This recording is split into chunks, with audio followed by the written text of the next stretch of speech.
Welcome to the Never Too Early Fantasy Football Podcast, where it is never too early for fantasy football. My name is Jeff. Alex. Hey, Alex. So here we are entering week 5, but not only are we just entering week 5, we are entering the bye weeks of the season. So there's going to be less matchups for us to break down each week, and it is going to be very important for our listeners to edit and change their lineups accordingly to make sure they're not starting any players that are on bye week. But also to our listeners, as always, thank you for downloading, listening, liking, and commenting on our podcast videos. Please subscribe to us on the socials. We are on Spotify, YouTube, Facebook, Instagram, TikTok, X, and Threads with the handle at N2EFantasy. Alex, what are we doing on today's show?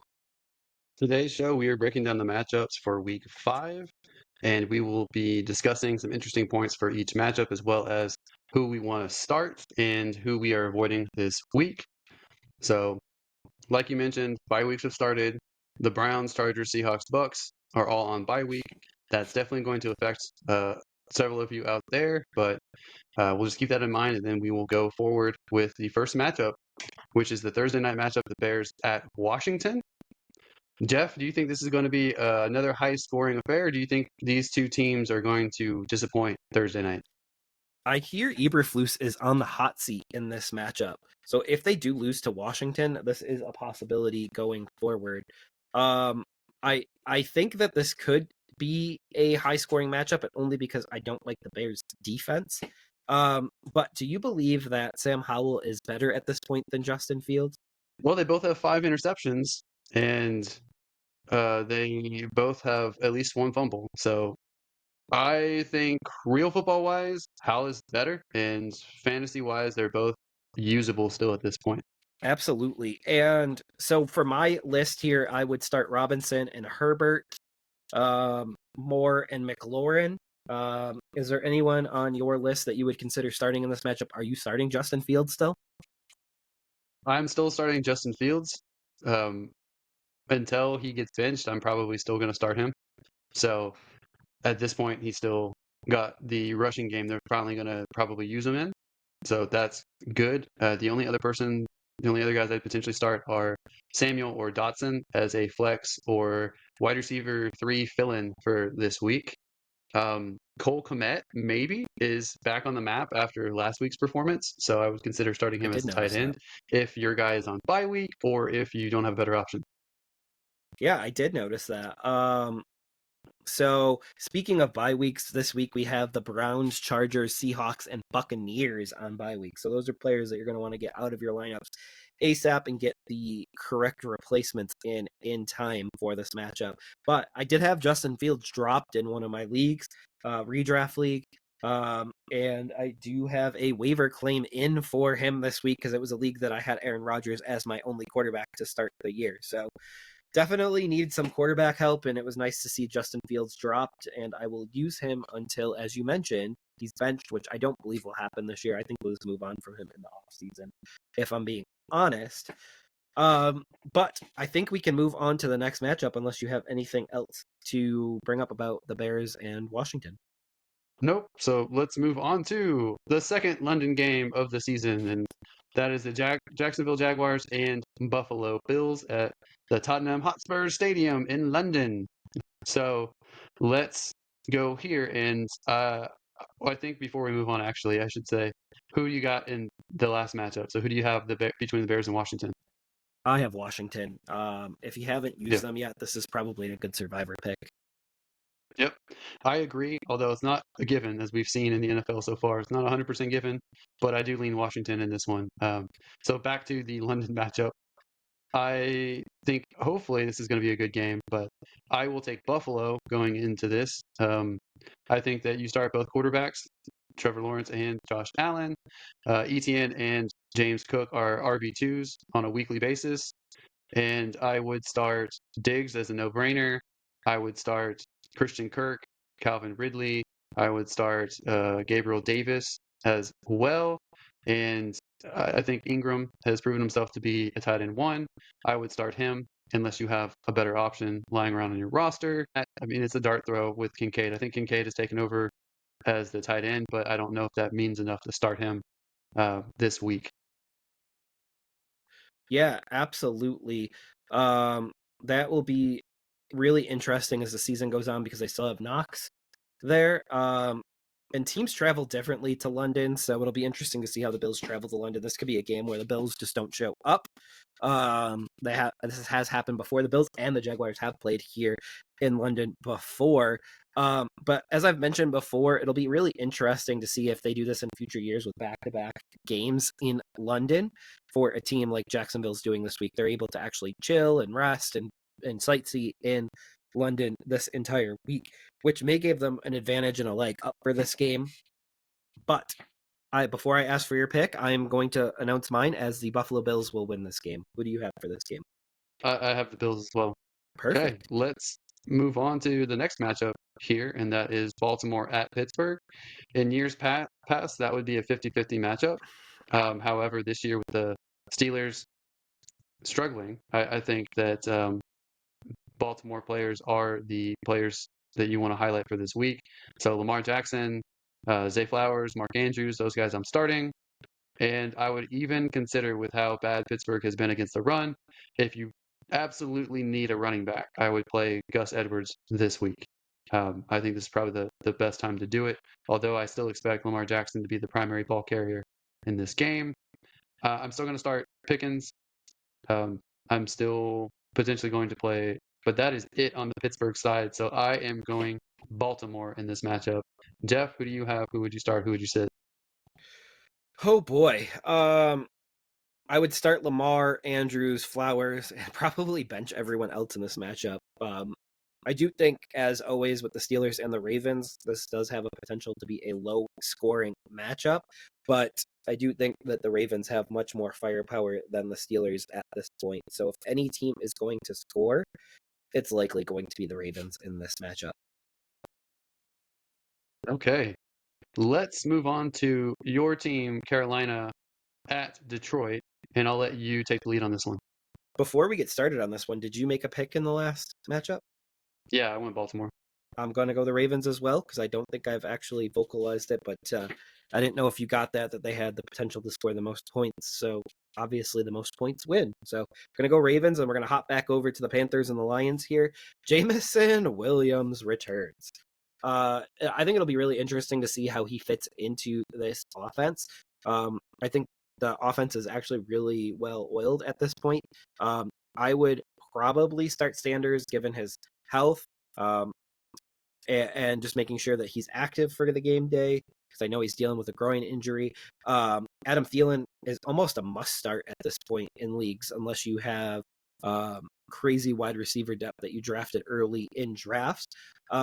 Goff is a start. St. Brown is a start. Laporte is a start. Monty is a start. And if desperate, you can start Jameer Gibbs or Josh Reynolds. But it just looking at there's two Panthers that I would start, and there's like 4 to 6 Lions that I would start. It tells me that the Lions will win this matchup pretty easily. Hopefully they don't take the Panthers too lightly in this matchup. But I'm going to go the Lions in this matchup. Did I miss anybody that should be started in this? And who do you have? No, I pretty much 100% agree with you on this one. So I also have Detroit in this matchup. And I do think that Gibbs is still a guy that you should start this week, especially if you have someone out on bye. I think theoretically the Lions go up pretty big in this one and rely on the run game, and hopefully they involve Gibbs more than they did last week. But I'm still playing Gibbs. Oh, right. So I think that I saw a analogy earlier, and it might have been from you, but Gibbs is like that sports car that they're keeping in the garage right now, and Montgomery is more like that beater truck. And the beater truck is what I want to start right now, not the nice sports car that's um in the garage currently. Okay, let's move over to Houston at Atlanta. Atlanta is still favored in this matchup according to betting lines, which is kind of surprising to me. I do think that both of these defenses are pretty decent and above average, so it might be tough on both of the offenses here. But CJ Stroud has looked phenomenal 4 weeks into the season. He is the better quarterback between the two. I'm starting Stroud.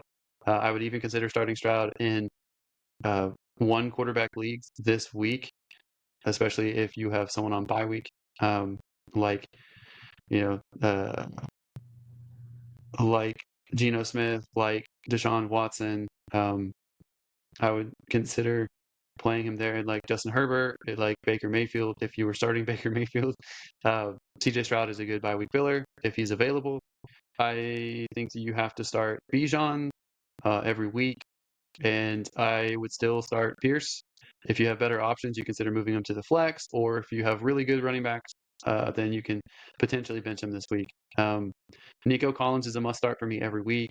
Tank Dell is a must start for me every week. On the receiving side for Atlanta, I really don't like anyone. So that's just how I feel about this matchup, and I would take the Texans in this matchup. So, Jeff, who do you have in this matchup, and who are you playing? Did I miss anyone here? I first agree with you that I am going to take the Texans in this matchup, and I do believe that Stroud is a must start in this matchup.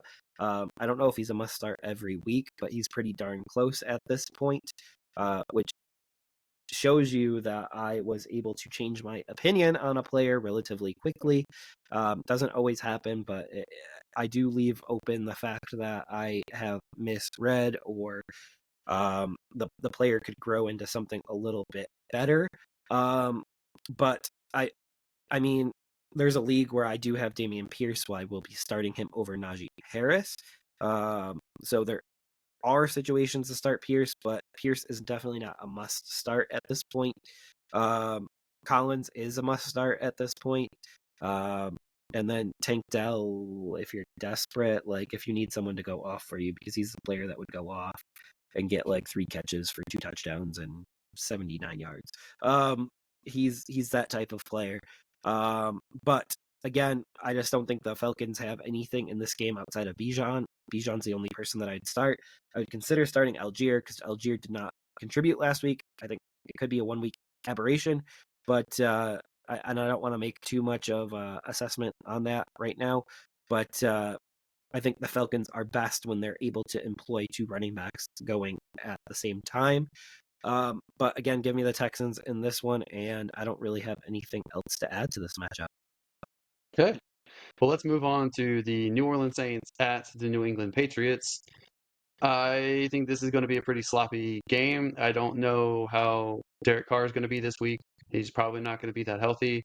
Um, I don't know if they're going to roll with Jameis Winston, if they're going to keep Carr out there, but I'm not starting any of the quarterbacks this week. I'm starting Kamara because I feel like you have to. I'm still going to start Stevenson, even though it's not going to be fun. These are two tough defenses. I think a lot's going to ride on if Christian Gonzalez is healthy and playing for the Patriots. If he's not, then I think Olave and Michael Thomas are going to be solid starts. Maybe even Shaheed as well. Outside of that, on the Patriots receiving side, I'm really only looking at Hunter Henry in the tight end spot. And I expect New Orleans to win, but it really depends on who's playing quarterback for the Patriots and if they play mistake-free football.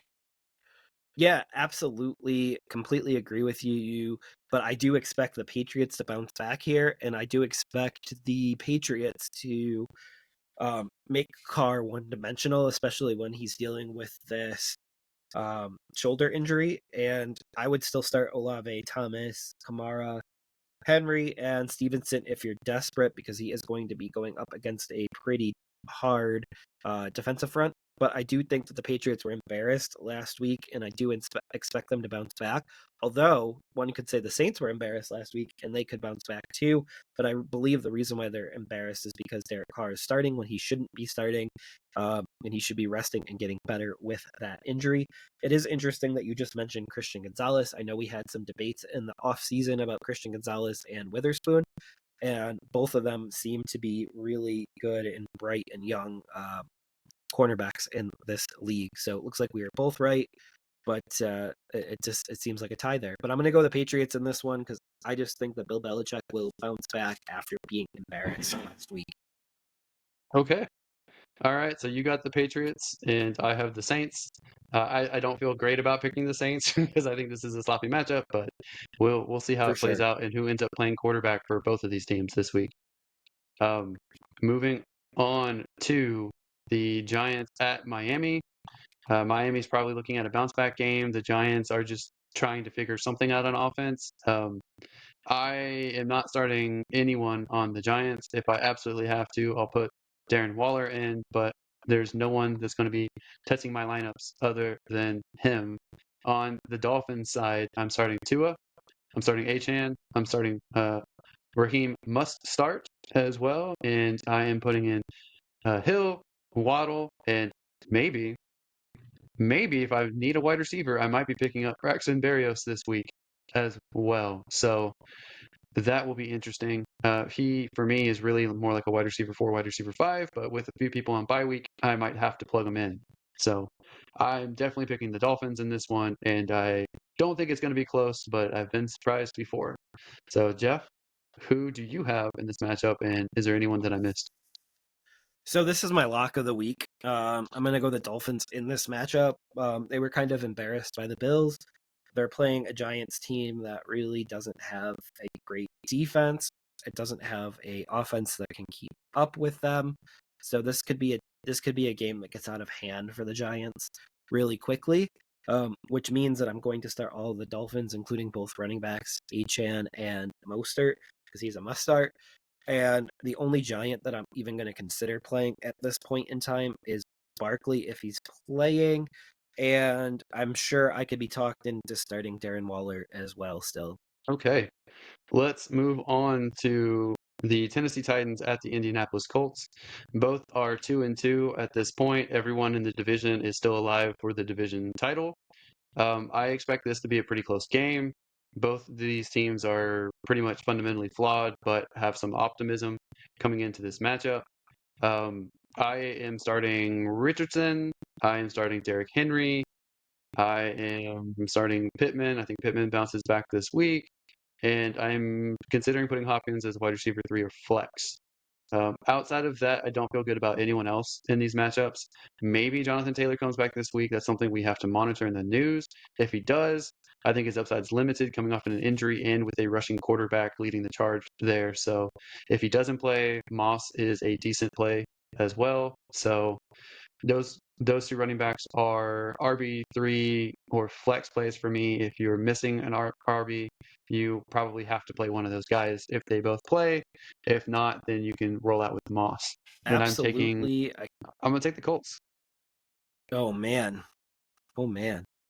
So I'm going to go in the opposite direction, just so you know, with the Titans in this matchup. And we do know that away teams have been more lucky this year. I guess that's the best way to put it than the home teams. It's going to be a tough divisional matchup. Um, I would start Richardson. I probably would start him most weeks unless you have a Jalen Hurts or a different quarterback that you should start over him. Hopkins is still a must start for the Titans. Don't love it, but he is. Derrick Henry is a must start. I hope they learned their lesson last week on how they win the game. Um, Here's an interesting little tidbit about this game. Is Jonathan Taylor going to play in this game? They activated him for practice. Do they hold him out one more week? But it does look like at some point Jonathan Taylor will be playing for the Colts, or at least that's what they're looking like right now. So obviously that could change with a trade really quickly, but that's kind of what they're working towards currently. And then Michael Pittman just feels like a must start at this exact juncture. But tough divisional matchup. I do expect this to be a very hard victory for one of these teams, and it's going to be potentially for the division lead right now. Yeah, we'll see how that shakes out. Let's move on to the Cincinnati Bengals at the Arizona Cardinals. Looking at the calendar before the season started, this didn't look like it was going to be a close game, but the way it's shaken out so far, it looks like it's going to be a close game. I think that For the Bengals side, you have to start Jamar Chase every single week. If Higgins is playing, you still have to start him even though you don't feel good about it. You still have to play Mixon. I am not playing Burrow. I'm not playing Burrow until I feel like he's healthy or healthy enough that he actually bounces back. So I'm avoiding him. I would consider playing Josh Dobbs. He definitely brings in the rushing game as well. So he is someone that I could potentially start if I need a quarterback. Um, James Conner, I'm playing every week. I think Marquise Brown and Michael Wilson are both solid starts for you as wide receiver threes. I think Zach Ertz is a solid tight end for you to play. He is on the cusp of the tight end one, tight end two range. So I would play him. And man, I think I'm going the upset this week. I think I'm going Arizona over the Cincinnati Bengals, which is something I never thought I would say in my lifetime. I'm in complete agreement with you on this. I've already entered my picks for a league, and I'm going to go with the Cardinals over the Bengals. I don't think the Bengals are must starts at this point. Like, obviously, you probably still want to start Jamar Chase, but Higgins is off to a little bit of a rough start. Burrow's off to a rough start. There's just really, I mean, Mixon is a guy that I would consider starting every week. Um, if they drop this matchup to Arizona, this is probably the end of the season for the Bengals because they're in a tough division with the Ravens and the Browns.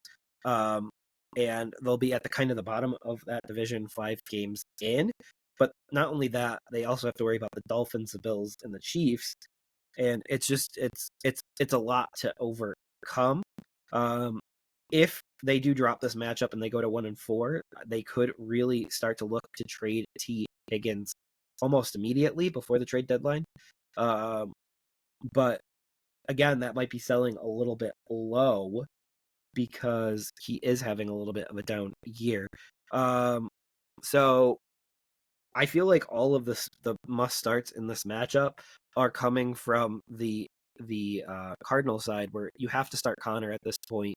You have to start Marquise Brown, and then everyone should scoop Michael Wilson if they can in leagues where he is still available.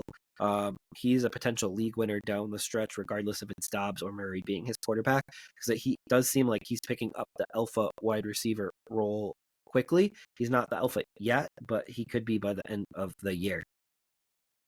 Give me the Cardinals. Hey. All right, both going Cardinals. Wow.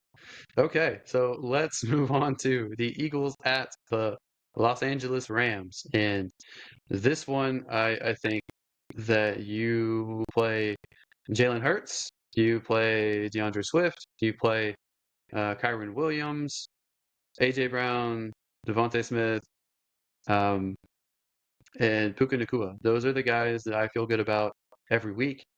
Interestingly enough, Jeff, I think Puka Nakua is arguably one of the top wide receivers in the NFL right now. He is second in receiving yards to Justin Jefferson, and he is the most targeted wide receiver in the league 4 weeks in, as well as he has the most catches at 39 out of 52 targets, most targeted, has the most catches.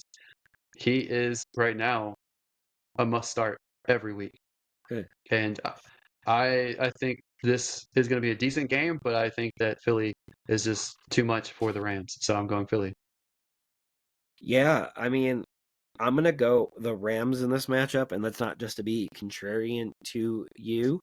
I just think that the Eagles have not performed up to standard yet this year, and I believe the Rams are playing at a very high level.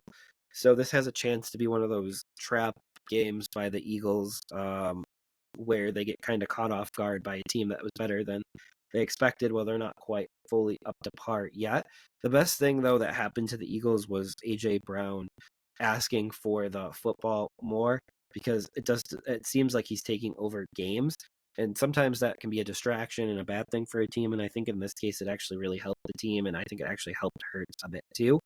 But I think you're starting both quarterbacks, both running backs, um, all four starting wide receivers if Cup is playing, and both tight ends. You're basically playing everyone that starts for both teams in this matchup. This actually has a chance to be the matchup of the week, but we will see if it is, in fact, the matchup of the week.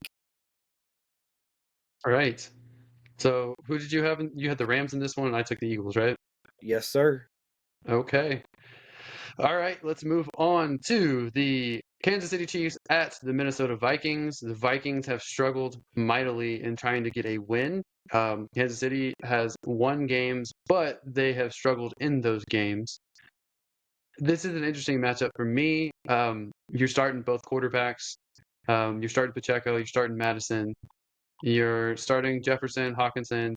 If Addison is healthy, then I'm starting Addison as well. And when it comes to the Chiefs, man, it's Travis Kelce and then take your pick. Right now, Rasheed Rice has the second most targets. So I feel like if you're desperate, you have to give him a chance. But you can also give Sky Moore a chance as well. Um, man, I know on paper you want to take the Super Bowl champs that are 3-1 this year against the 1-3 team, but something in me, I want to take Minnesota because I want them to turn their season around. So I'm going to take Minnesota.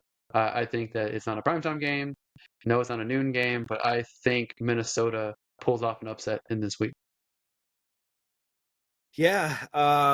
Okay. Okay.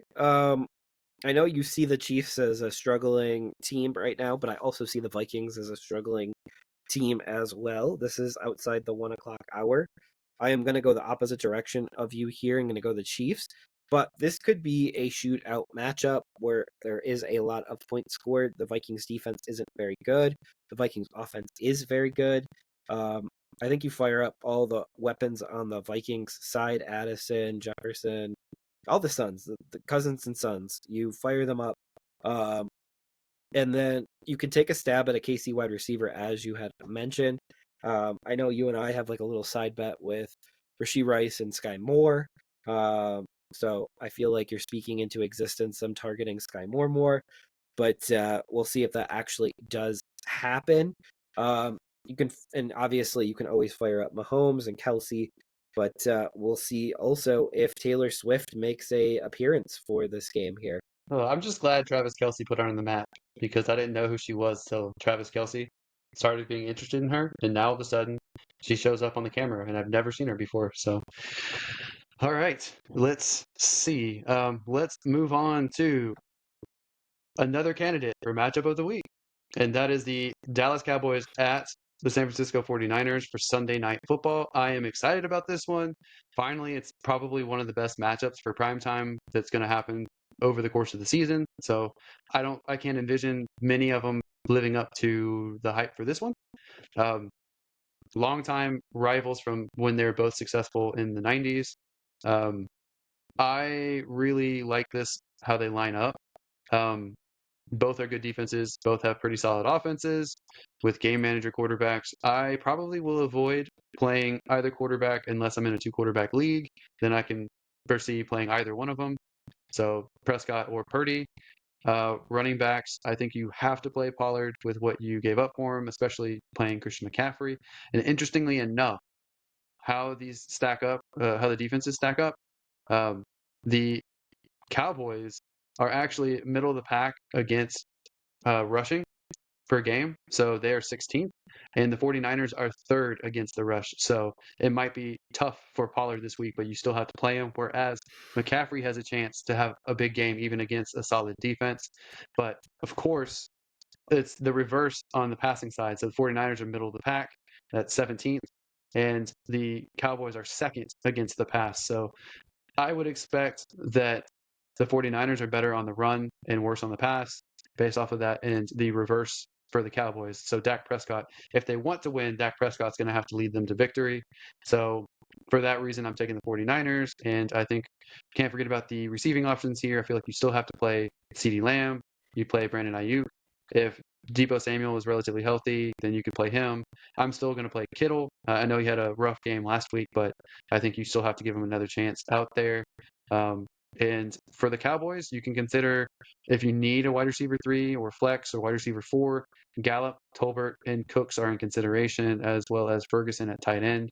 But yeah, I'm going to go 49ers in this one. All three of those hurt me pretty largely. We so um I would start everyone in this matchup as it does have a potential for a shootout. I think I'm holding off on Brandon Cooks. I'm holding off on Gallup and Tolbert for sure right now. But this is a great primetime matchup, as you had mentioned. But I'm going to go the 49ers in this matchup because I don't think that the Cowboys can live up to the firepower of the 49ers. Um, yeah, anything else to add to this matchup? I do believe we missed a 4 o'clock matchup before this one here, Oh, Alex. yes. We missed it because it wasn't very exciting, but we can talk about the Jets at Broncos before we move on to the Monday night. Um, Hackett is playing against the Broncos after coaching against the Broncos after the Broncos trash talked him, or at least Sean Payton did. Um, oh man, I'm It's going gonna to be a think good about who I'm game. gonna take. Yeah, it's gonna be an interesting game. Hopefully, there's There's a some good uh, games this week. yeah. Man, I think if I'm in a two quarterback league, I might consider starting Zach Wilson, which blows my mind, but I might consider it. I probably will start. Um, I will probably start Russell Wilson. Maybe even start him in single quarterback leagues. Uh, Outside of that, Jaleel, if he's the lead back, I may start Jaleel, which is surprising to me. I'm kind of avoiding the pass catchers though for Denver. Probably avoiding the pass catchers for the Jets, although you may have to start Wilson as the wide receiver Wilson. Um, Brees Hall, I'm going to start him. And if you're in a desperate pinch, Dalvin Cook. Uh, I'm going to pick All the the Jets. Wilsons. I'm going to pick the Yep. Jets, but I don't feel good about it. Are you picking the Jets because they have two Wilsons on their team versus one Wilson? Is that Yes, they kind have of double what the the Wilson deciding power. factor That's is? obviously it. Yeah, there's a lot of Wilsons in this. This is why we have to use first names on this one. I love Russ this year. Russ is actually cooking quietly, uh, but they're not winning games, and they even got behind to the Bears. I do expect them to struggle against the Jets defense. Excuse me. And I do expect the Jets to win this matchup. I do expect Zach Wilson to take another step forward. That would be amazing because I do root for a good comeback story, and this would just be a huge comeback story for Zach Wilson if he's able to start putting together some consistent performances back to back. But I think I still would start Sutton because, as you mentioned earlier, uh, in another podcast, uh, that Sutton does seem to be quite reliable. Yeah, he's wide receiver 3 territory, so yeah, I could see that. But are you taking the Yep. Broncos over the Jets, or are you taking the Jets? Jets. Jets? Give me the All Jets, right. yeah. I think it's mostly on the defensive side, right? Yeah, and I think that I think the Broncos are going to struggle to move the ball against them. Yeah. Okay, now we can circle back to the last matchup, the Monday night matchup, the Green Bay Packers at the Las Vegas Raiders. And what I think is interesting about this matchup is if you look at the comparisons of the teams, they are nearly identical. So total yards per game, passing yards per game, rushing yards per game, it's nearly identical on both sides of the ball, which blows my mind because you think Green Bay would be dramatically better, but that's not been the case so far. Where they differ, though, is Green Bay has been getting the big plays. They are much higher in points per game. They're much higher on the sack total and interceptions than the Raiders. So that is a big key difference in these two teams. I don't think it's impossible that the Raiders pull off the upset here, but I do think Green Bay has the edge. I am starting Jordan Love if I'm in a two quarterback team or if I need a bye week filler. He is one of the highest scoring quarterbacks 4 weeks into the fantasy season. Um, I will never put AJ Dillon in, no matter what. If Aaron Jones is healthier this week, I would put Aaron Jones in. Josh Jacobs, you have to play every week. I think he's finally getting back into a rhythm. Romeo Dobbs, um, Christian Watson, I'm playing those guys. I'm putting in Reed as a flex play or a bye week filler for wide receiver 3. Musgrave is an option for tight end if yours is on bye week or hurt. Obviously, Devontae Adams is a must start. Revenge Jacoby game. Myers is wide receiver 2, wide receiver 3 territory, so he's a start. Outside of that, I think that's it. And I will take Green Bay with the slight edge just because they've been able to get those big plays. But I think that Vegas may surprise people potentially on Monday night. Yeah, I think this will be a great matchup. I do want to take the Packers as well. And the reason why I'm taking the Packers is they're doing all of this here with a very young team, very young pass catchers, and this is something that's only going to grow as the season goes on. And I think that's really exciting for Green Bay fans going forward, whether Love is their quarterback or not. I do think that they have three pretty decent pass catchers. I think 4, honestly. You like Musgrave as well? Yeah, he is definitely firmly tied in 2 right now, but he's young, and I think that he could continue to grow through. So he's more of a dynasty target for me or a bye week filler in redrafts. Absolutely, absolutely. Should be a decent matchup. It's not the most exciting matchup of the week. I would rather see the Jets and Broncos on Monday Night Football, but that's an interesting analogy there. But maybe just because the Raiders just don't super excite me these days, and maybe they never have. All right. Well, that does it for another episode of the Never Too Early Fantasy Football Podcast. Thank you all for downloading and listening to this episode. Please don't forget to like and subscribe. Please leave us a comment and share the show. Every little bit helps. Yeah, and this episode is going to make the air. I know our last two preview episodes did not make the air due to technical difficulties. We do promise that those have all been resolved. All jokes aside, there was an episode 42 and there was an episode 44. Those will have to live in the archive. As always, to our listeners, you can find us with our handle on all social media platforms with at N2EFantasy. So that's Spotify, YouTube, TikTok, Facebook, Instagram, X, and Threads. Please give us a follow. Until next time, take care of yourselves. And remember, it's truly never too early for fantasy football. Thank you again. Bye, everybody.